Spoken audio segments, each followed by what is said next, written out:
The abscissa of points AB. Abscissa అంటే X coordinates అని అర్థం అనమాట. ఓకే, కోఆర్డినేట్స్ అర్థమైందా? ఎక్స్ కోఆర్డినేట్స్ అని అర్థం అనమాట. ఓకే, ఆ point AB are the roots of the equation X square plus 2a plus x minus b square equal to 0 and coordinates of AB of the roots of y square plus 2py minus q square equal to 0. Find the equation of the circle which is the AB line is a diameter. ఇక్కడ question ఏంది? Ordinates అంటే y coordinates అని అర్థం చేయండి. y coordinates అన్నమాట. Okay, అర్థమైందా? ఇక్కడ చూడండి, of AB are roots of y square plus 2y minus q square equal to 0. ఇక్కడ క్వశ్చన్ ఏం చెప్తుందంటే ద అబ్సిస్ ఆఫ్ కోఆర్డినేట్స్ అంటే ఒక సర్కిల్ లోని ఎక్స్ కోఆర్డినేట్స్ వై కోఆర్డినేట్స్ మనకి ఇలా ఈ ఈక్వేషన్ లో ఉన్నాయి అనమాట. ఎలాగా? Some of zeros product of zeros లో. అంటే ఇక్కడ చూడండి, మనకి ఇక్కడ ఒక పాయింట్ ఉంది కదా, ఇది ఒక ఈక్వేషన్ అనేది ఉంది. ఈ ఈక్వేషన్ లో మనకి రూట్స్ రూపంలో ఇవ్వడం జరుగుతుంది అనమాట వాటి కోఆర్డినేట్స్ x1 x2. బాగానండి, ఈ ఈక్వేషన్ లోనే x1 x2 కోఆర్డినేట్స్ అనేది ఉండే. అవి ఎలా రూపంలో ఉండేవి? Some of zeros product of zeros. మీకు 10th క్లాస్ లో మనకి some of zeros product of zeros నేర్చుకున్నాం, గుర్తుందా? రూట్స్ అని మనము వాటితో ఈక్వేషన్ తయారు చేయడం, లేకపోతే ఆ ఈక్వేషన్ ని సాల్వ్ చేసి ఆన్సర్లు కనుక్కోవడం, వాటిని అలాగా ఈ x1 x2 కోఆర్డినేట్స్ ఈ ఈక్వేషన్ రూట్స్ లో ఉన్నాయి అనమాట. అలాగనే ఈ ఈక్వేషన్ లో y1 y2 రూట్స్ రూపంలో ఉంది. అంటే sum of zeros product of the zeros roots అనమాట. Okay, clear? అంటే వాటిని బేస్ చేసుకొని మనం ఈ డయామీటర్ అనేది ఈక్వేషన్ రూపంలో కనుక్కోవాలి. ఇది క్వశ్చన్ అనమాట. ఇక్కడ చూడండి, ఇఫ్ ద అబ్సిస్ అంటే ఎక్స్ కోఆర్డినేట్స్ పాయింట్స్ ఏబి, ఆ x coordinates AB coordinates are the roots రూపంలో ఉంది. అంటే sum of roots product of roots. అంటే ఈ x1 x2 ని సమ్ చేస్తే మైనస్ b బై a కి సమానం అవుతుంది. అలాగనే x1 x2 అంటే మల్టిప్లికేషన్ చేస్తే c బై a కి అవుతుంది. అంటే minus b by a c by అంటే ఈ ఈక్వేషన్ లో ఉన్న వాల్యూస్ అనమాట. అంతే. ఓకే, ఇక్కడ చూడండి, are the equation of the ఇదైతే coordinates of roots of the y square plus 2y minus q square. Coordinates అంటే y కోఆర్డినేట్స్ అంటే y1 y2 ఈ ఈక్వేషన్ లో ఉన్నాయి అనమాట. x1 x2 ఈ ఈక్వేషన్ లో ఉంటాయి, y1 y2 ఈ ఈక్వేషన్ లో ఉన్నాయి అనమాట. దేని రూపంలో? రూట్స్ రూపంలో. ఏ roots? Sum of roots product of roots లో ఉండే. మనం ఇప్పుడు ఏం చేయాలి మరి? ఆ sum of roots products of roots కనుక్కున్న తర్వాత వాటిని కోఆర్డినేట్స్ రూపంలో రావడం జరుగుతుంది మనకి ఇలా.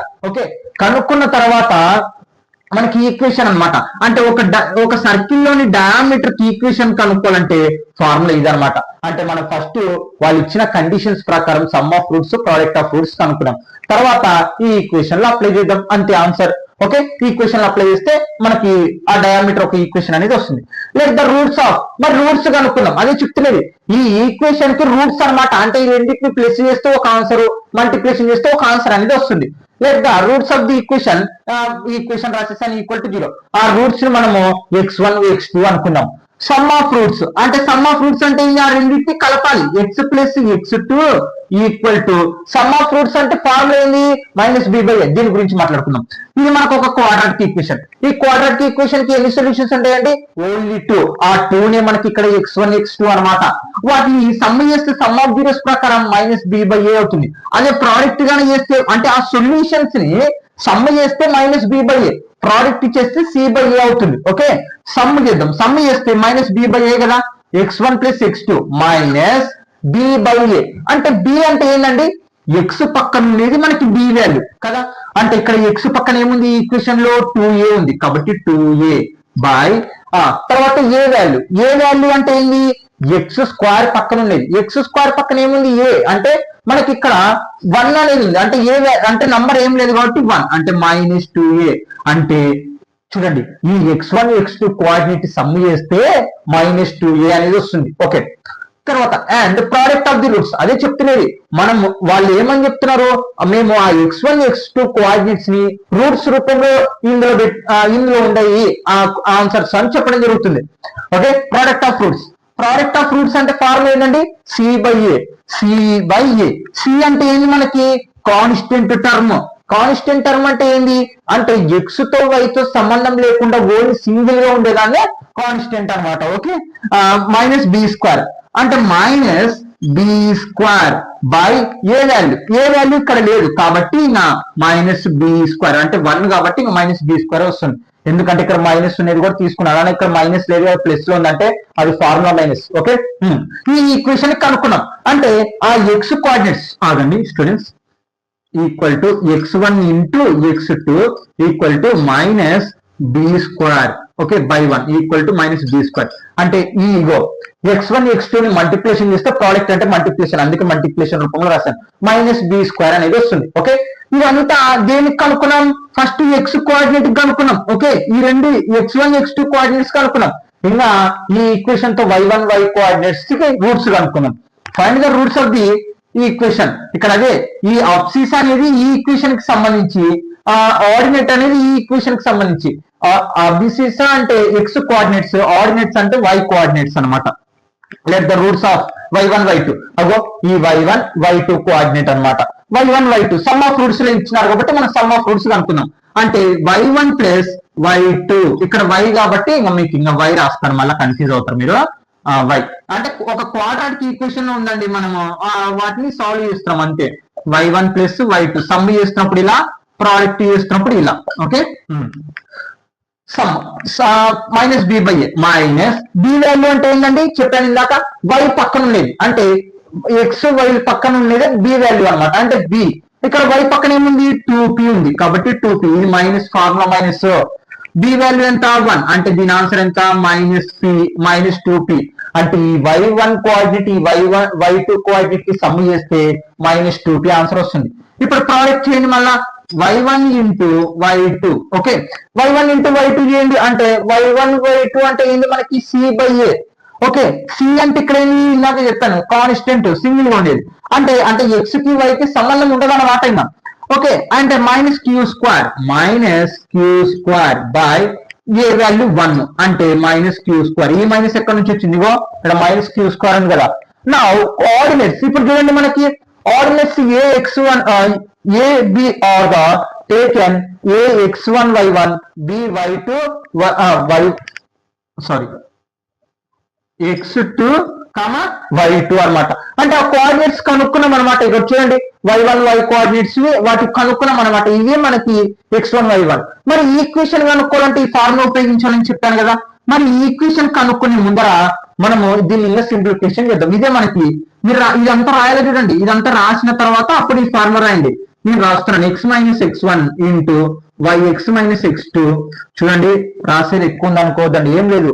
అక్కడ ఈక్వేషన్ లెట్ అనుకుని ఆ ఈక్వేషన్ ఒక solutions x1 x2 some of zeros product of the zeros నువ్వు ఇది రాసినావు అనుకో, తర్వాత y ఇంకా సేమ్ అంతే. తర్వాత ఇంకా అవి ఏ కోఆర్డినేట్ బి కోఆర్డినేట్స్ అని రాస్తాం అంతే, ఇక్కడ ఏం లేదు. తర్వాత ఈ ఫార్ములా రాస్తాం, ఈ ఈక్వేషన్ తయారు చేస్తాం అంతే. ఓకే, ఇంకా మనకి లాంగ్ ఆన్సర్ అనుకుంటే లాంగ్ అనిపిస్తుంది, అర్థం చేసుకుంటే ఈజీ అనిపిస్తే ఈజీగానే ఉంటుంది. అది గుర్తుపెట్టుకోండి ఎప్పటికన్నా.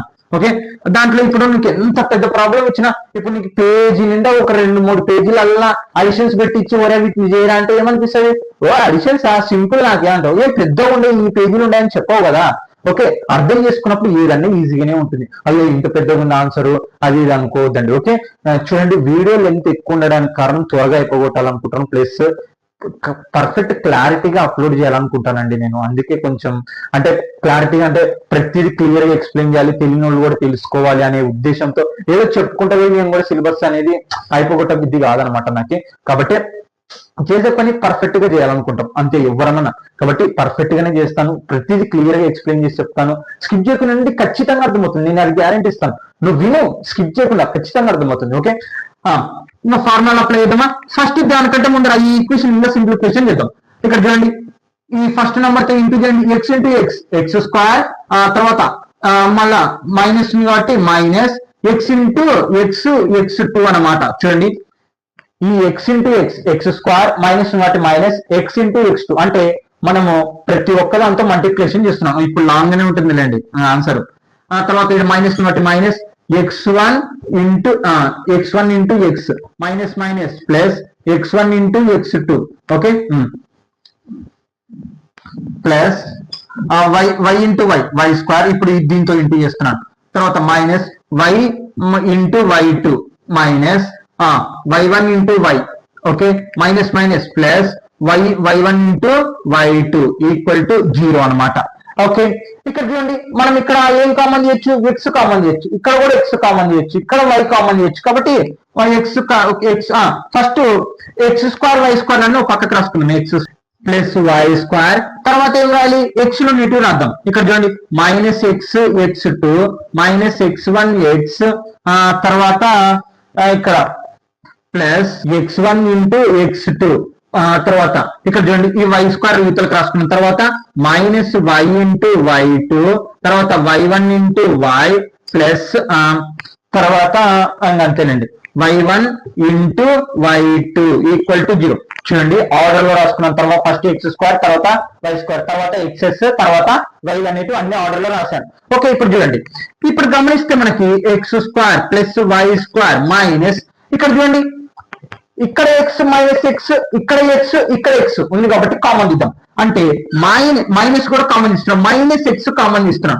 ఇక్కడ మైనస్ ఎక్స్ కామన్ పోతే ఏం మిగులుతుందండి, ఎక్స్ టూ మిగులుతుంది, ఎక్స్ టూ. కాబట్టి ఎక్స్ టూ.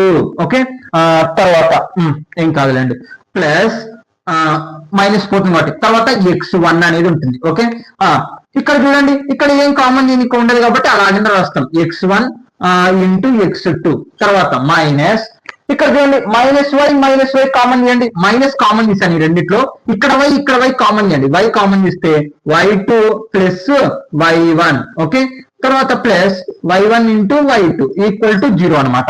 ఓకే, ఇప్పుడు చూస్తే మనకు ఒక వాల్యూస్ అనేటివి రావడం జరిగింది. బాగా గమనించండి, x1 ప్లస్ x2, ఇప్పుడు a ప్లస్ బి అన్న బి ప్లస్ ఏ అన్న రెండు ఒకటిలండి, కావాలంటే దీన్ని ఇటుపక్క రాసుకోవచ్చు, మీరు ఏం కన్ఫ్యూజ్ అవ్వదండి. ఇప్పుడు చూడండి x1 ప్లస్ x2 ఆన్సర్ ఎంత వచ్చింది, -2a కదా. ఇక్కడ అప్లై చేద్దాం, x2 ప్లస్ x1 అటుపక్క ఉండొచ్చులేండి, కావాలంటే మీరు అటుపక్క రాసుకోండి. ఓకే, ఏం పర్లేదు. Okay, x2 x1 value -2a అనేది అప్లై చేద్దాం. తర్వాత y2 ప్లస్ y1 వాల్యూ ఎంత, -2p కాబట్టి -2p లో అప్లై చేద్దాం. ఇక్కడ x1 x2 వాల్యూ ఎంత వచ్చింది మనకి, -b స్క్వేర్ వచ్చింది కాబట్టి నేను ఇందులో అప్లై చేద్దాం. y1 ఇంటూ y2 వాల్యూ ఎంత వచ్చింది మనకి, -q స్క్వేర్ అప్లై చేద్దాం. ఇంకా అప్పుడు ఆ ఈక్వేషన్ అనేది తయారైపోతుంది. x square plus y square minus x2 plus x1 అంటే ఏంది, -2a. Okay, plus x1 x2 value ఎంత వచ్చింది మనకి, -b స్క్వేర్ అంటే plus into minus b square అవుతుంది. Minus y x2 plus y1 x1 plus x2 అంటే వాల్యూ ఎంత, -2p. Okay, తర్వాత ప్లస్ y1 ఇంటూ y2 ఎంత వచ్చింది, -q స్క్వేర్ అంటే plus into minus q square equal to 0. Okay, x square plus y square, ఈ minus ఏమవుతుందండి, plus 2ax. చూడండి minus plus ఇంకా మొత్తం ఇంటూల రూపంలో రాసేసాను. ఓకే, మైనస్ బి స్క్వేర్, తర్వాత మైనస్ ప్లస్ ఇక్కడ చూడండి వై ఏముంది, 2py మైనస్ ప్లస్ అండి, ఈ 3 ఇంటూ చేశాను, -q స్క్వేర్ ఈక్వల్ టు 0.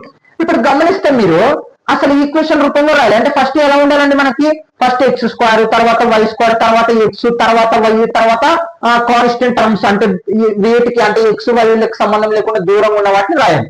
కాబట్టి x square plus y square plus 2ax, ఇది ఏంది ప్లస్ 2py, తర్వాత ఇది -b స్క్వేర్, తర్వాత -q స్క్వేర్ ఈక్వల్ టు 0. ఇదే ఆ సర్కిల్ ఒక ఈక్వేషన్ అన్నమాట. ఓకే, ఫస్ట్ మనకి ఇక్కడ క్వశ్చన్ అర్థం అవ్వాలి. చూడండి అబేకస్ అంటే ఎక్స్ కోఆర్డినేట్స్ వై కోఆర్డినేట్స్ ఒక్కొక్క ఈక్వేషన్ అనేది పెట్టినారు. అది దేని రూపంలో, రూట్స్ రూపంలో. ఆ రూట్స్ రూపంలో కనుక్కున్న తర్వాత మనకి ఫార్ములా ఉపయోగించి దీన్ని సింప్లిఫికేషన్ చేసినప్పుడు మనకు ఆ వాల్యూస్ అనేటివి రావడం జరుగుతుంది. తర్వాత వాల్యూస్ అనేటివి అప్లై చేస్తే ఈక్వేషన్ అనేది వస్తుంది. Okay, note down. Okay students, exercise 10.a లోని సెక్షన్ 2 లోని second question, important question, 4 marks. Okay, show that a 3 -1 lines on the circle x square plus y square -2x plus 4y equal to 0. ఇక్కడ మనకి రెండు క్వశ్చన్లు అడగడం జరుగుతుంది. First నేను ఇది చేద్దాం, ఫస్ట్ తర్వాత సంగతి. Show that -3 -1 lines on the circle అంటే ఇక్కడ ఈ సర్కిల్ ఒక ఈక్వేషన్ ఇదండి. మరి ఆ 3 -1 అనే పాయింట్ ఆ సర్కిల్ మీద పాస్ అవుతుందా లేదా అనేది క్వశ్చన్ అన్నమాట.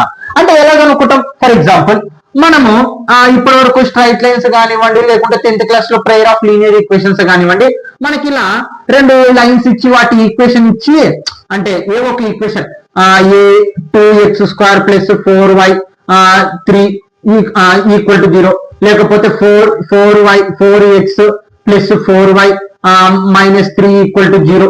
ఇలా ఈక్వేషన్స్ ఇచ్చి ఇవి ఎక్కడైతే ఇంటర్సెక్ట్ అయినాయో వాటి కోఆర్డినేట్స్ ఇచ్చేసి మనకేం చేయమనే వాళ్ళు అవి ఆ కోఆర్డినేట్స్ అనేటివి ఆ ఈక్వేషన్ కి సాల్వ్ అవుతాయా లేదా కనుక్కోమని చెప్పేవాళ్ళు. కాబట్టి ఏం చేసేవాళ్ళు వాళ్ళు అట్లాంటప్పుడు ఆ పాయింట్స్ తీసుకొచ్చి ఆ ఈక్వేషన్ లో సబ్స్టిట్యూషన్ చేసేవాళ్ళం. అప్పుడు 0 వచ్చిందంటే ఆ పాయింట్స్ అనేటివి ఆ ఈక్వేషన్ మీద ఆ ఈక్వేషన్ ఇంటర్సెక్ట్ అవుతున్నాయని అర్థం, అంటే కలుసుకుంటున్నాయని అర్థం. ఇక్కడ కూడా ఇదే చూడండి టాపిక్. అంటే ఈ సర్కిల్ యొక్క ఈక్వేషన్ ఇది, ఆ సర్కిల్ మీద ఈ 3, పాస్ అవుతుందా లేదా అనేది ఎలా కనుక్కోవాలంటే ఈ పాయింట్స్ తీసుకొని పోయి మనం ఈ ఈక్వేషన్ లో సబ్స్టిట్యూషన్ చేసినాం అనుకోండి, 0 వచ్చింది అనుకోండి, ఇక్కడ కూడా ఆ సర్కిల్ మీద ఈ పాయింట్ అనేది పాస్ అవుతుంది అని అర్థం అనమాట. అర్థమైందా? ఆ 3, అనేది ఆ సర్కిల్ మీద పాస్ అవుతుందా లేదా, దానికి ఆ సర్కిల్ యొక్క ఈక్వేషన్ ఇది. ఏం లేదు, ఆ పాయింట్స్ తీసుకొని వచ్చి అందులో సబ్స్టిట్యూషన్ చేసామంటే మనకి ఈ 0 వచ్చినాకో ఆన్సర్ అన్నట్టు. గుర్తుపెట్టుకోండి, మనకి ఈ పాయింట్ మీద చాలా పాయింట్స్ ఉంటాయి. ఆ పాయింట్స్ ఉండేటివన్నీ ఈక్వేషన్ లో సబ్స్టిట్యూషన్ చేసామంటే 0 వస్తుంది. అది గుర్తుపెట్టుకోండి ఎప్పటికన్నా. ఓకే, ఫస్ట్ క్వశ్చన్ ఇది, ఫస్ట్ ఇది. Okay, given the point of the circle point 3, equation of the circle X అనుకుందాం దాన్ని, x² + y² - 2x + 4y equal to 0. Okay, ఇప్పుడు సబ్స్టిట్యూషన్ చేద్దాం. Substitute a 3, in equation 1. Okay, equation 1 లో substitution చేద్దాం. ఏంది s equal to మనకి s equal to x² + y² - 2x + 4y equal to 0. Substitute చేద్దామా? Yes అక్కర్లేదండి. ఎస్ అంటే ఇది x, ఇది y వాల్యూ. 3² + y అంటే -1² - 2 into x value 3 + 4 into y value -1. Okay, ఇలా సబ్స్టిట్యూషన్ చేసేసాం. ఓకే, ఇప్పుడు 0 వచ్చింది అనుకో, దానికి అర్థమైంది అవి మనకి ఆ పాయింట్ అనేది ఆ సర్కిల్ మీద పాస్ అవుతుందని అర్థం. ఇక్కడ కూడా అదే, ఆ పాయింట్ పాస్ అవుతుందా లేదా ఆ సర్కిల్ మీద. Show that 3, on the circle. Okay, ఆ సర్కిల్ మీద ఉందా లేదా ఆ పాయింట్ అనేది. 3² అంటే 9, ఇక్కడ 1² అంటే 1, -2 3 6, plus into minus 4 1 4. Okay, 9 10 minus number -10 equal to 0. చూడండి 0 వచ్చింది అంటే ఆ సర్కిల్ మీద ఈ పాయింట్ అనేది పాస్ అవుతుంది. ఓకే, ఇక్కడ చూడండి ఏ 3, లైన్స్ ఆన్ ఈక్వల్ టు 0. చూడండి ఆ ఎస్ అనుకునేది మొత్తం మనకి 0 వచ్చింది కాబట్టి ఆ పాయింట్ అనేది ఆ లైన్ మీద పాస్ అవుతుంది. ఓకే, ఇక్కడతో అయిపోయింది, ఆన్సర్ అయిపోయింది. మరి ఇప్పుడు ఏంది, ఇంకో క్వశ్చన్ చూడండి. Find the other end of the diameter through a. ఇప్పుడు ఇది దీని మీద పాస్ అవుతుందని చెప్పినారు కదండి. ఓకే, ఇది ఆ పాయింట్ మరి పాస్ అవుతుందని మనం కనుక్కున్నాం. మరి దానికి ఉన్న డయామీటర్ కి ఈ చివరిలో ఉన్న పాయింట్ అనేది కనుక్కోండి అని చెప్పడం జరుగుతుంది. ఎలా కనుక్కుంటాం? ఇక్కడ మిడ్ పాయింట్ ఫార్ములా అనేది ఉపయోగిస్తాం. ఎందుకంటే ఈ డయామీటర్ అంటే మనకి ఈ డయామీటర్ మధ్యలో ఏముంటుందండి, సెంటర్. అంటే ఆ సెంటర్ అనేది ఫస్ట్ కనుక్కోవాలి. కనుక్కున్న తర్వాత ఈ రెండు డయామీటర్ అంటే ఈ సెంటర్ నుంచి ఇక్కడికి ఎంత దూరం ఉంటుంది, ఇక్కడ నుంచి కూడా అక్కడికి అంతే దూరం ఉంటుంది. అందుకే మనం మిడ్ పాయింట్ అనేది ఉపయోగిస్తాం. ఇక్కడ ఏంటి క్వశ్చన్ ఇప్పుడు ఏంటంటే ఈ కోఆర్డినేట్స్ అనేటివి కనుక్కోవాలి మనం. ఈ 3, కి ఎండ్ ఆఫ్ ది డయామీటర్ ఉన్న కోఆర్డినేట్స్ అనేది కనుక్కోవాలి. ఫస్ట్ దానికంటే ముందర సెంటర్ అనేది కనుక్కోవాలి. సెంటర్ ఎలా కనుక్కుంటాం? ఆల్రెడీ మనకి ఈక్వేషన్ ఇచ్చారు కదా. ఆ ఈక్వేషన్ లో మనకి ఏముంటుంది, జిఎఫ్ అనే వాల్యూస్ ఉంటాయి. ఆ జిఎఫ్ వాల్యూస్ మనకి ఏమవుతాయి, సెంటర్ అనేది అవుతుంది. కాబట్టి ఇక్కడ చూడండి, ఇక్కడతో ఫస్ట్ ఆన్సర్ అయితే ఇప్పుడు రెండోది. ఓకే, సెంటర్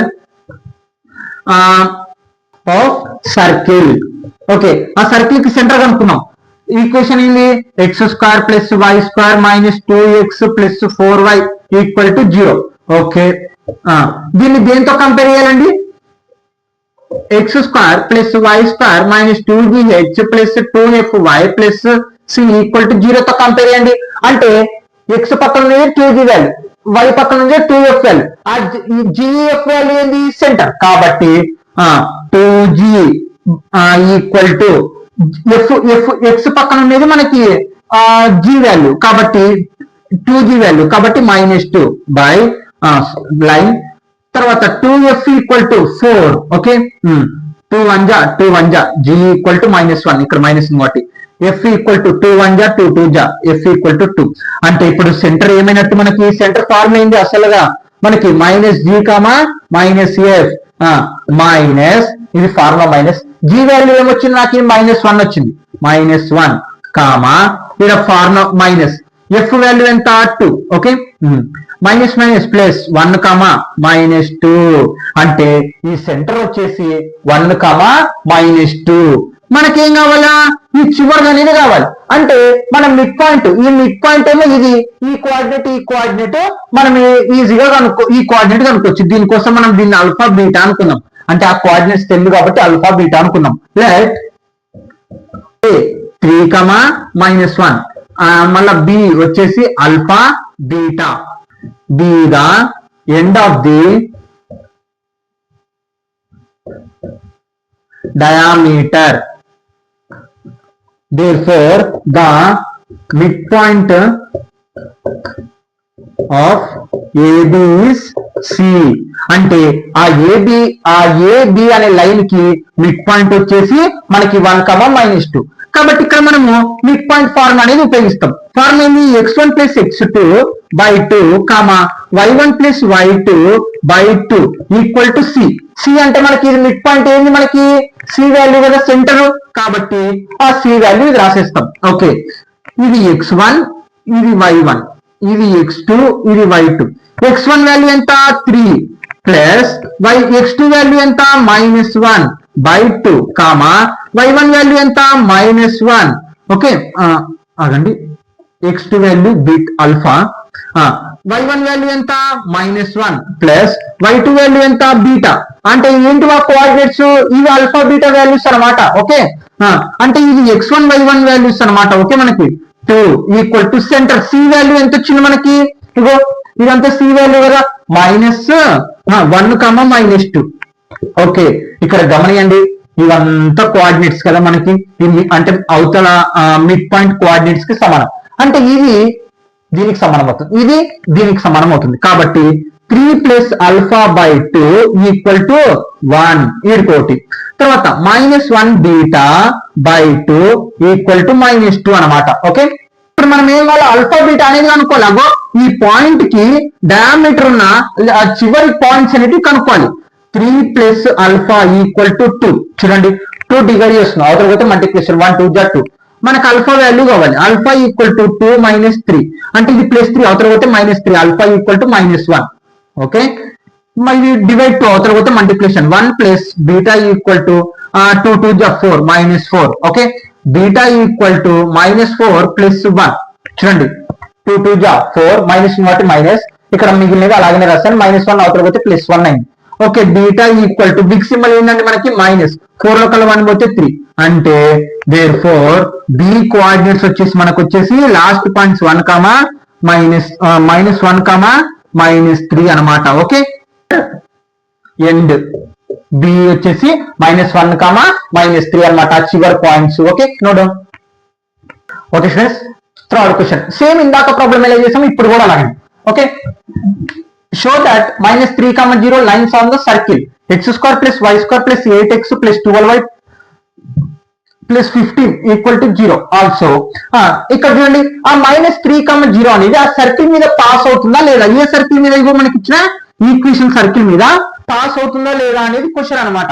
కాబట్టి ఇప్పుడు మనం ఏం చేస్తాం ఆ పాయింట్స్ తీసుకొచ్చి అందులో సబ్స్టిట్యూషన్ చేస్తాం 0 వచ్చిందా పాస్ అవుతుందని అర్థం లేకుంటే లేదన్నమాట. అని ఒకవేళ 0 రాకపోతే ఇంకా మిడ్ పాయింట్ అవి కనుక్కోవాలంటే కనుక్కోకూడదు ఎందుకంటే ఆ పాయింట్ డయామీటర్ కి ఉండదు అనమాట. కాబట్టి 0 వస్తేనే మనము ఆ తర్వాత బి పాయింట్స్ అనేవి కొనుక్కోవాలి. Okay given the point on the circle -3, 0 and equation of the circle 3x² + y² + 3x + 12y + 15 = 0. కాబట్టి substitute A -3, 0 in equation 1. Okay equation 1 లో సబ్స్టిట్యూషన్ చేద్దాం.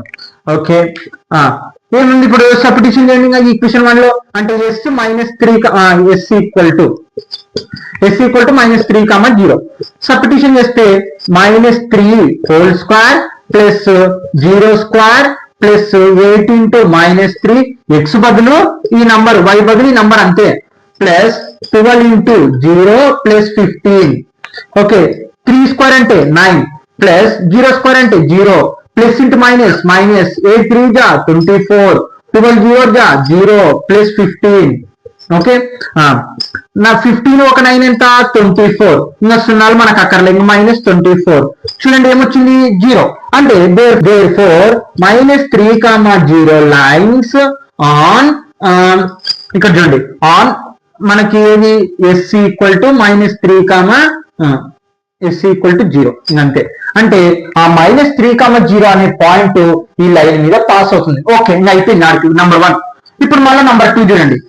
ఏంది నంబర్ 2 మనకి ఇప్పుడు పాస్ అవుతుంది. ఆ పాస్ అవుతున్న డయామీటర్ మనకి ఆ చివరిలో ఉన్న కోఆర్డినేట్స్ కనుక్కోవాలి. ఇక్కడ అదే question, find the other end of the diameter through a అంటే ఏంది మనకి -3, 0. ఇక్కడ అదే చెప్పినది. ఆ -3, 0 మీద పాస్ అవుతున్న డయామీటర్ ఒక ఎండ్ పాయింట్స్ అనేవి కనుక్కోవాలి.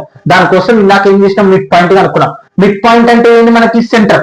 ఆ సెంటర్ కనుక్కోవాలంటే మనం ఏం చేయాలి ఫస్ట్ ఆ ఈక్వేషన్ కి సంబంధించి జిఎఫ్ కనుక్కోవాలి. అది సెంటర్ అవుతుంది. సేమ్ అలాగనే ఓకే చూడండి ఇక్కడ సెంటర్ ఆఫ్ సర్కిల్ ఈక్వేషన్ ఏంటి మనకి x² + y² + 8x + 12y + 15 = 0 కదా. ఓకే మనకి కంపేర్ చేయండి దానికి క్వాడ్రాట్ కి జనరల్ ఈక్వేషన్ కి 2g వాల్యూ అంటే ఏంటి x కోఎఫిషియంట్ ఎంత 8. 2f వాల్యూ అంటే ఏంటి y కోఎఫిషియంట్ 12.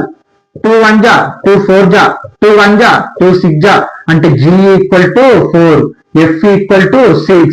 మనకి సెంటర్ ఫార్ములా ఏంటండి -g, -f అంటే మైనస్ g వాల్యూ ఎంత 4, ఫార్ములా మైనస్ f వాల్యూ ఎంత 6 అంటే ఇదే మన సెంటర్ c = -4, -6 అన్నమాట.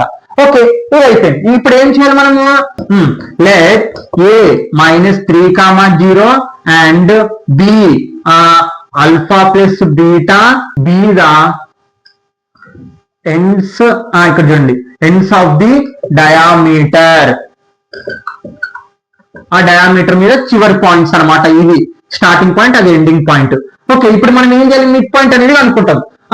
డయామీటర్ ఇంకా therefore the midpoint AB is C అంటే AB ఒక మిడ్ పాయింట్ ఏమనుకుంటాం మనం C. ఆ సెంటర్ అనేది కనుక్కోవాలి. మిడ్ పాయింట్ ఫార్ములా ఏంటి x1 + x2/2, y1 + y2/2 = mid point కదా. ఓకే ఆ మిడ్ పాయింట్ మనకి మిడ్ పాయింట్ అంటే ఏంటి సెంటర్ -4, -6 అన్నమాట. సెంటర్ వచ్చింది కదా మనకు ఆల్రెడీ. కాబట్టి అప్లై చేసేద్దాం. ఇది x1, ఇది y1, ఇది x2, ఇది y2. x1 వాల్యూ ఎంత -3 ప్లస్ x2 వాల్యూ ఎంత ఆల్ఫా ఓకే /2, y1 వాల్యూ ఎంత 0 ప్లస్ y2 వాల్యూ ఎంత బీటా/2 = mid point. Mid point centre కదా మనకి ఏమొచ్చింది -4, -6. ఇందాక నేను చెప్పాను ఇది అనేది దీనికి సంబంధించి ఇది దీనికి ఎప్పటికైనా గుర్తుపెట్టుకోండి. ఏ బి కోఆర్డినేట్ అనేది మళ్ళా దీనికి కూడా అంటే సిడికి సమానం అవుతుంది అనమాట. అంటే ఏసీ అనేది దీనికి దానికి అనేది సమానం అవుతాయి. ఓకే -3 alpha/2 = -4 ఒకసారి, అలాగే 0 ప్లస్ బీటా/2 = -6. మనకి ఇక్కడ చూడండి -3 ప్లస్ ఆల్ఫా = 4 2 జా 8 -8 2 డివైడ్ అవతల పోతే మల్టిప్లికేషన్ బీటా ఇంకా 0తో కలిపినా అక్కర్లేదు కాబట్టి -12 చూడండి 2 4 జా 8 2 6 జా 12 అనమాట. ఓకే ఇక్కడ చూడండి ఇంకా మళ్ళీ మైనస్ క్యాన్సిల్ చేస్తే కొంచెం ఉండాలి. ఈ -3 అవతల పోతే +3 అంటే ఆల్ఫా =-8 ప్లస్ 3 ఆల్ఫా = 8 ఒక 3 ఎంత మనకి 11 అంటే ఆల్ఫా వచ్చేసి 11 అనమాట. ఇక్కడ చూడండి 0 అంటే బీటా వచ్చేసి -12 ఆల్రెడీ వచ్చేసింది. ఓకే అయిపోయింది ఆన్సర్ అంతే. అంటే the other end of b ఏముంది మనకి 11, -12 అనమాట ఆల్ఫా బీటా వాల్యూస్ అంతే. ఓకే లాస్ట్ క్వశ్చన్ అని చెప్పేసి వీడియో కంప్లీట్ చేస్తాను. ఏం లేదు ఫస్ట్ ఇది ఇంపార్టెంట్ క్వశ్చన్. ఫస్ట్ మనం ఆ పాయింట్ మీద పోతున్న ఆ పాయింట్ అనేది ఆ లైన్ మీద ఉందా లేదా అంటే ఆ ఈక్వేషన్ మీద మనం ఏం చేస్తాం సబ్స్టిట్యూషన్ చేసి 0 వచ్చిందంటే అయిపోయి. తర్వాత మనము ఆ పాయింట్ మీద పోతున్న చివరి పాయింట్ డయామీటర్ ఒక పాయింట్ చివరి పాయింట్స్ అనేవి కనుక్కోవాలి. దానికోసం సెంటర్ అనేది కనుక్కుంటాం. సెంటర్ కనుక్కున్నాక మిడ్ పాయింట్ మనకు ఉండేది ఫార్ములా అప్లై చేస్తే మనకు ఆల్ఫా బీటా అనేది వస్తుంది. ఆల్ఫా బీటానే -3,0 డయామీటర్ చివరి కోఆర్డినేట్స్ అనమాట. ఓకే, నోట్ ఎక్సైజ్ 10.a లోని సెక్షన్ 2 లోని 4th క్వశ్చన్, లాస్ట్ క్వశ్చన్ అనమాట. Find the equation of the circle whose the centre lines on x axis and passing through the -2,3 and 4,5. ఇక్కడ క్వశ్చన్ చూడండి, find the equation. మనకి circle యొక్క equation అనేది కనుక్కోవాలి. Circle యొక్క ఈక్వేషన్ అంటే ఎలా ఫామ్ ఉంటుంది? x² + y² + 2gh + 2f + c = 0. GF అనేది మనకి ఏమవుతుంది? సెంటర్ అవుతుంది. సి అనేది కాన్స్టెంట్ టర్మ్. ఓకే, ఇవన్నీ తెలుసు మనకి. మరి ఇప్పుడు దీని ఈక్వేషన్ అనేది కావాలి. ఒక సర్కిల్ కు ఒక ఈక్వేషన్ కావాలంటే గుర్తుపెట్టుకోండి, సిఎఫ్ అలాగనే సి వాల్యూ గుర్తుపెట్టుకోండి బాగా. జిఎఫ్సి ఈ 3 వాల్యూస్ అనేటివి కావాలి ఒక సెంటర్ కనుక్కోవాలంటే. ఓకే, సారీ, ఈక్వేషన్ కనుక్కోవాలంటే. అర్థమైందా? సర్కిల్ ఒక ఈక్వేషన్ కావాలంటే జిఎఫ్సి వాల్యూ కనుక్కోవాలి. మరి ఆ జిఎఫ్సి వాల్యూ కనుక్కోక మనకు ఒక కండిషన్ అనేది ఇవ్వడం జరిగింది. ఇప్పుడు ఆ సర్కిల్ ఒక ఈక్వేషన్ కనుక్కోవాలి, 2 కండిషన్లు ఇవ్వడం జరిగింది. ఫస్ట్ కండిషన్ వచ్చేసి ఆ సర్కిల్ యొక్క సెంటర్ వచ్చేసి ఎక్స్ యాక్సిస్ మీద ఉంది. ఎక్స్ యాక్సిస్ మీద అంటే అర్థమైందండి, అంటే ఓన్లీ ఎక్స్ కోఆర్డినేట్ మాత్రమే ఉంటుంది, వై కోఆర్డినేట్ అనేది ఉండదు. కాబట్టి ఇదేమవుతుంది మనకి? అదే చెప్పాను కదా, ఇక్కడ బాగా వినండి. జిఎఫ్ మాత్రమే ఇవి సెంటర్ ని సూచిస్తాయని చెప్పాను కదా. అంటే ఇక్కడ వై కోఆర్డినేట్ పక్కన ఏముంది? ఎఫ్. అంటే ఎఫ్ అనేది ఏంటి మనకి? ఇక్కడ చూడండి, వై వాల్యూకి సంబంధించి ఇక్కడ ఎక్స్ యాక్సిస్ మీద మాత్రమే పాస్ అవుతుందంటే దానికి అర్థమైంది వై వాల్యూ 0. వై వాల్యూ 0 అయిందంటే ఎఫ్ వాల్యూ ఏమవుతుంది? 0నే అవుతుంది. కాబట్టి ఎఫ్ వాల్యూ 0. తర్వాత ఎక్స్ పక్కన ఏముంది? జి అంటే ఏంది మనకి? X coordinate. కాబట్టి ఇది అర్థమైంది. ఇక్కడ మళ్ళీ చెప్తున్నాడు అండి, ఇక్కడ మనకి ఏమని చెప్పడం జరిగింది? ఎక్స్ యాక్సిస్ మీద మాత్రమే దాని సెంటర్ ఉంది. Centre lines on the X axis. ఆ సెంటర్ అనేది ఎక్స్ యాక్సిస్ మీద ఉంది. మనకి ఈక్వేషన్ లో జిఎఫ్ అనేది సెంటర్ ని చూపిస్తాయి. అందులో వై కోఆర్డినేట్ 0 ఉంది. ఎందుకు? ఎక్స్ యాక్సిస్ మీద మాత్రమే పాస్ అవుతుందంటే అందులో ఎక్స్ కోఆర్డినేట్ మాత్రమే ఉంటుంది, వై కోఆర్డినేట్ అనేది ఉంది. కాబట్టి 0 ఉంటుంది. మరి ఇప్పుడు ఏం చేయాలి? రెండో కండిషన్ చూడండి, పాసింగ్ త్రూ ద -2,3 అండ్ 4,5. మరి ఆ సర్కిల్ అనేది -2,3, 4,5 మీద మాత్రమే పాస్ అవుతుంది. అర్థమైందా? -2,3, 4,5 మీద ఆ సర్కిల్ అనేది పాస్ అవుతుంది. అలాగైతే ఇప్పుడు దాని ఈక్వేషన్ ఏంది అనేది మీకు రెండే రెండు కండిషన్లు అర్థం అవ్వాలండి. ఒకటి, అది ఎక్స్ యాక్సిస్ మీద మాత్రమే సెంటర్ ఉంది, అంటే G,0 అని. ఓకే, తర్వాత అది -2,3, 4,5 మీద పాస్ అవుతున్నాయి అని. ఓకే, ఇప్పుడు ఏం చేయాలి చూడండి, సింపుల్ గా ఈ ఈక్వేషన్ లో ఆ పాయింట్స్ అనేవి సబ్స్టిట్యూషన్ చేద్దాం అంతే. ఓకే, -2,3 లైన్స్ ఆన్, ఇక్కడ చూడండి మనకి ఎస్ అనుకున్నాం, ఎస్ = 0. అంటే ఇక్కడ మనకి ఆ ఈక్వేషన్ అనేది ఉంది, సర్కిల్ కనుక్కోవాల్సింది. అదే దీని ఫార్మ్ అనమాట. అది -2,3 మీద పాస్ అవుతుంది కాబట్టి మనం దాన్ని సబ్స్టిట్యూషన్ చేద్దాం. ఇక్కడ చూడండి, ఎస్ ఇది ఎక్స్ వాల్యూ, ఇది y value. 2 - 2² plus y value 3² plus 2 into g అలాగనే ఉంటుంది. ఎక్స్ వాల్యూ ఎంత? -2 ప్లస్ ఇక్కడ చూడండి 2 ఇంటూ ఎఫ్ వాల్యూ అలాగనే రాయండి. తర్వాత వై వాల్యూ ఎంత? 3. ఓకే, ప్లస్ సి తెలుగు కాబట్టి ఇలాగనే ఉంటుంది. క్యాలిక్యులేషన్ చేసుకుంటే 2² అంటే 4, 3² అంటే 9. ఇక్కడ ప్లస్ ఇంటూ మైనస్, -2 2 జా 4, జీ ఉంది కాబట్టి జీ. ఇక్కడ చూడండి, వీటి వరకు అయిపోయింది కండిషన్. ఇప్పుడు ఇది ప్లస్ 2 3 జా 6 ఎఫ్ ప్లస్ సి = 0. ఓకే, = 9 ఒక 4 ఎంత మనకి? 13 -4g plus 6f plus C = 0. ఇది +13 అవతల పోతే -13 -4g plus 6f plus C = -13. ఇది ఈక్వేషన్ 2 అనుకోండి. అర్థమైందా? ఈ మొత్తం మీరు ఎంత వీలైతే అంత వరకు చేసి దాన్ని ఈక్వేషన్ గా మార్చేసేయండి. 2 అయిపోయింది. మళ్ళీ ఇక్కడ ఫస్ట్ కండిషన్ అయిపోయింది మనకి. ఇప్పుడు రెండో కండిషన్ ఏంది? ఇంకొక లైన్ మీద కూడా పాస్ అవుతుంది, ఇంకొక పాయింట్ మీద కూడా పాస్ అవుతుంది, 4,5 మీద. ఓకే, 4,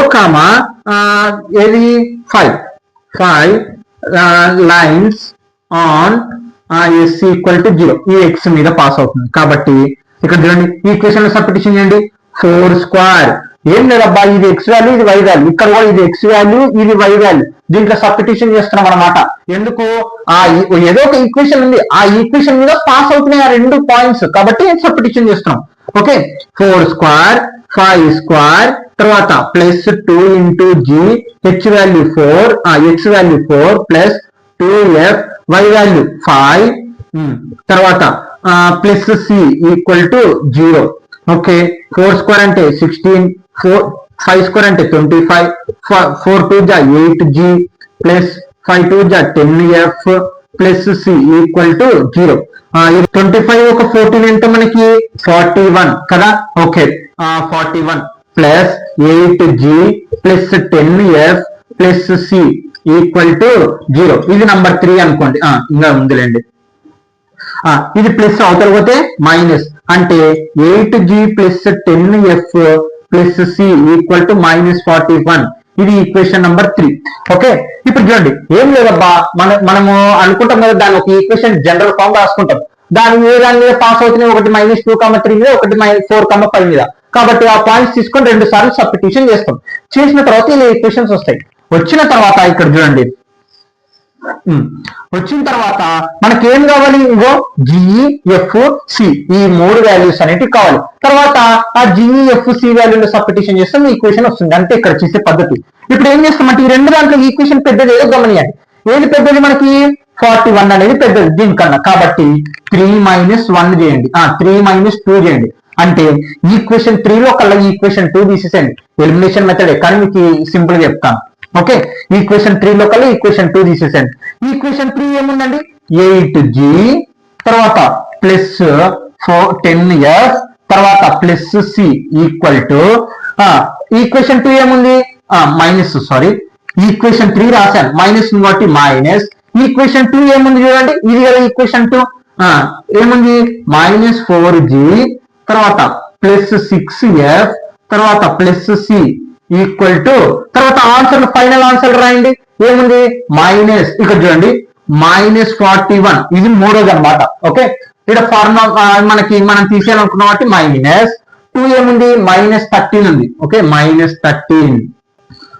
ఓకే ఏం లేదబ్బా, మూడో ఈక్వేషన్ నుంచి రెండో ఈక్వేషన్ తీసేసాను అనమాట. అంటే ఏదైతే పెద్దగా ఉందో వాటి ఆన్సర్లు అనేవి లాస్ట్ వస్తాయి. మనము మూడో దాంట్లో నుంచి రెండో తీసేస్తాం. ఓకే ఇక్కడ చూడండి 8g ఇప్పుడు ప్లస్ సింబల్స్ చేయండి 10f plus c minus minus plus 4g plus into minus -6f plus into minus c equal to అంటే ఈ మైనస్ తో ప్రతి ఒక్కదాన్ని మల్టిప్లికేషన్ చేశాను. మైనస్ ఏమవుతుందండి ప్లస్. చూడండి -41 మైనస్ ప్లస్ 13 బిగ్ సింబల్ ఏముంది -41 లో కల్లా 13 తీసేసేయండి. అప్పుడు తెచ్చుకుంటాం ఎంత 11 7 పోతే 8. ఓకే ఇక్కడ ఎంత ఉంటుంది మనకి 3 లో 1 పోతే 2 అంటే -28. బిగ్ సింబల్ -41 లో కల్లా 13 తీసేసాను -28. ఓకే నెక్స్ట్ ఈక్వల్ టు ఇక్కడ జీ వాల్యూస్ కలపండి. 8 ఒక 4 ఎంత 12g. ఓకే మళ్ళా 10f ఇక్కడ -6 ఇక్కడ ప్లస్ 10f ఇక్కడ -6f అంటే 10 లో కల్లా 6f ఎంత ఉంటుంది -4f. చూడండి 10 లో కల్లా 4 పోతే ప్లస్ అండి ప్లస్ 10 లో కల్లా 6 పోతే ఎంత ఉంటుంది 4 కాబట్టి 4f. ఇక్కడ చూస్తే plus c minus c cancel అంటే ఒకటి ప్లస్ ఒకటి మైనస్ ఉంది కాబట్టి క్యాన్సల్ అయిపోయింది. ఓకే అంటే సి మైనస్ సి అంటే ఏమవుతుంది 0 కాబట్టి ఈక్వల్ టు -28. ఓకే ఇక్కడ 4 టేబుల్ కామన్ చేయండి. ఇక్కడ ఏం లేదు ఈక్వేషన్ తయారు చేస్తున్నాను మళ్ళీ గమనియండి. ఇక్కడ 4 కామన్ మనకి 4 టేబుల్ కామన్ చేయండి. 4 టేబుల్ కామన్ తీస్తే 4 టేబుల్ ఎంత టైమ్స్ అవుతుంది 4 3 జా 12 కాబట్టి ఇక్కడ 4 తీసేసాం కాబట్టి f equal to -28. Okay 4 into s అక్కడ పోతే డివైడెడ్ బై అంటే 3g plus f equal to -28/4. Okay 3g plus f equal to 4 1 జా 4 7 జా 28 -7. ఓకే ఇక్కడ గమనిస్తే ఈక్వేషన్ వచ్చేసింది కదా. మళ్ళీ మనం దీనికి నంబర్ 4 అనుకుందాం లేండి. Okay number 4. ఓకే ఇక్కడ మనకి సెంటర్ ఆఫ్ ది సర్కిల్ ఇక్కడ మనకి సెంటర్ ఆఫ్ ది సర్కిల్ ఏం చెప్పడం జరిగింది, ఎక్స్ యాక్సిస్ మీద మాత్రమే పాస్ అవుతుంది. -g, -f ఇక్కడ ఎక్స్ యాక్సిస్ మీద మాత్రమే పాస్ అవుతుంది ఆ point. Centre lines on x axis మీద మాత్రమే పాస్ అవుతుంది. అంటే ఇక్కడ సెంటర్ మనకి ఏంది, సెంటర్ మధ్యలోనే అయితే నాకు చెప్పాను ఎఫ్ వాల్యూ ఏమవుతుంది 0. కాబట్టి ఇక్కడ చూడండి మనకి ఎఫ్ వాల్యూ ఏమవుతుంది 0, -f = 0 అంటే ఎఫ్ వాల్యూ 0 అవుతుంది. అప్పుడు ఎఫ్ వాల్యూ కూడా ఏమవుతుంది 0 అనమాట. మళ్ళీ ఈ ఎఫ్ వాల్యూ తీసుకొని ఇందులో సబ్స్టిట్యూషన్ చేయండి. Substitute f = 0 in equation 4. Okay, equation 4. Okay, equation 4 ఏముందండి, 3g + f = -7. ఓకే, 3g ఇక్కడ f వాల్యూ 0 కాబట్టి +0 = -7. ఇక్కడ మనకి g వాల్యూ కావాలి. 3 ఏం చేస్తుంది, మల్టిప్లికేషన్ అవతల పోతే డివైడెడ్ బై. కాబట్టి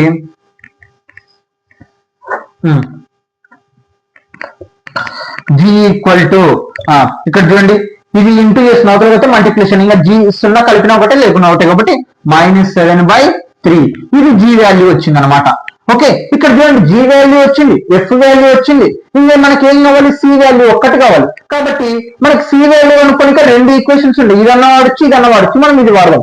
substitute f = 0 and g = -f/7/3 in equation దీంట్లో సబ్స్టిట్యూషన్ చేసి 2 లో సబ్స్టిట్యూషన్ చేద్దాం లేండి. ఓకే, ఇక్కడ చూడండి ఈక్వేషన్ 2 ఏముంది -4, g వాల్యూ ఎంత 7/3. ఓకే, ప్లస్ ఇక్కడ చూడండి 6, తర్వాత f వాల్యూ ఎంత 0 ప్లస్ c వాల్యూ తెలియదు కాబట్టి అలాగే ఉంటుంది -13. ఓకే, మైనస్ ప్లస్ 7 4 జా ఇక్కడ చూడండి 28/3. ఓకే, 7 4 జా 28/3 ప్లస్ 6 0 జా 0 ప్లస్ c = -13. ఇది ప్లస్ అవతల పోతే మైనస్ అంటే c = -13 -28/3. ఇప్పుడు ఏం చేద్దాం, క్రాస్ మల్టిప్లికేషన్ చేద్దాం. ఎల్సిఎం తీసి 3 క్రాస్ మల్టిప్లికేషన్ 3 3 జా 9 3 1 జా 3 -39 ఇక్కడ మైనస్ కాబట్టి -28. ఓకే, c = మైనస్ నంబర్ ఉన్నప్పుడు ఏం చేయాలి, మైనస్ గుర్తు పెట్టి ఆ రెండు కలపాలి. కాబట్టి 17 3 4 5 6 67 అంటే -67/3 ఇదే మనకి c వాల్యూ అనమాట.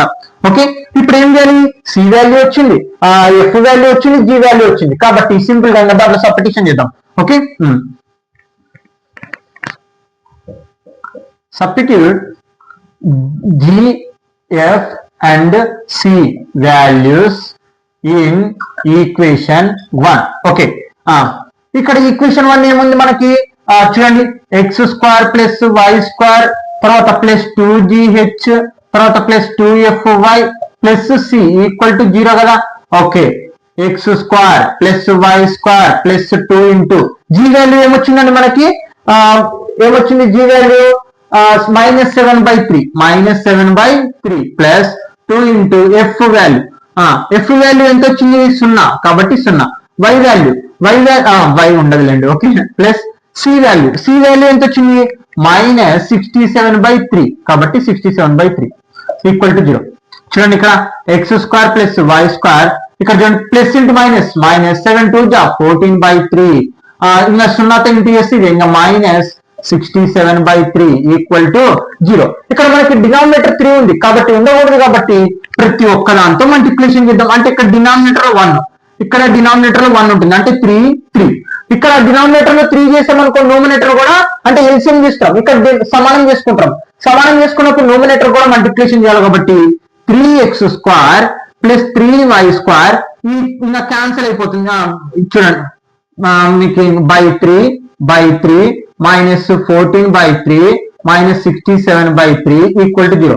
చూడండి డినామినేటర్ సేమ్ చేయడం కోసం మల్టిప్లికేషన్ 3 చేశాం. డినామినేటర్ తో మల్టిప్లికేషన్ చేస్తే మనం ఏం చేయాలి, న్యూమినేటర్ కూడా మల్టిప్లికేషన్ చేయాలి. కాబట్టి ఏం చేశాను, మల్టిప్లికేషన్ చేశాను. ఓకే, ఇక్కడ డినామినేటర్ మొత్తం కామన్ చేయండి. 3x² + 3y² -14x ఇక్కడ x రాయాలి.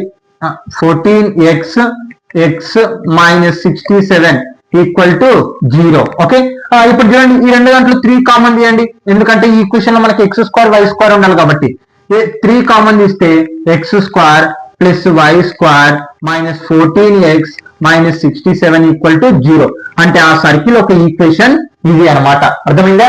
ఫస్ట్ ఏం లేదు, మనకి ఇచ్చిన ఆ 2 పాయింట్స్ ని ఆ జనరల్ ఫార్మ్ లో సబ్స్టిట్యూషన్ చేస్తాం. సబ్స్టిట్యూషన్ చేసిన తర్వాత ఈ 2 మైనస్ చేయండి, మళ్ళీ ఒక ఈక్వేషన్ వస్తుంది. మనకి ఏమని చెప్పడం జరిగింది, x యాక్సిస్ మీద మాత్రమే పాస్ అవుతుంది, అంటే f వాల్యూ 0 కాబట్టి. అంటే సెంటర్ అంటే మనకి సర్కిల్ లో ఏం మాట్లాడుకున్నాం, GF అని మాట్లాడుకున్నాం. ఆ f వాల్యూ 0 అవుతుంది x యాక్సిస్ మీద పాస్ అవుతున్నప్పుడు, కాబట్టి 0. ఇంకా ఆ f వాల్యూని మళ్ళీ దీంట్లోనే సబ్స్టిట్యూషన్ చేస్తే g వాల్యూ వచ్చింది.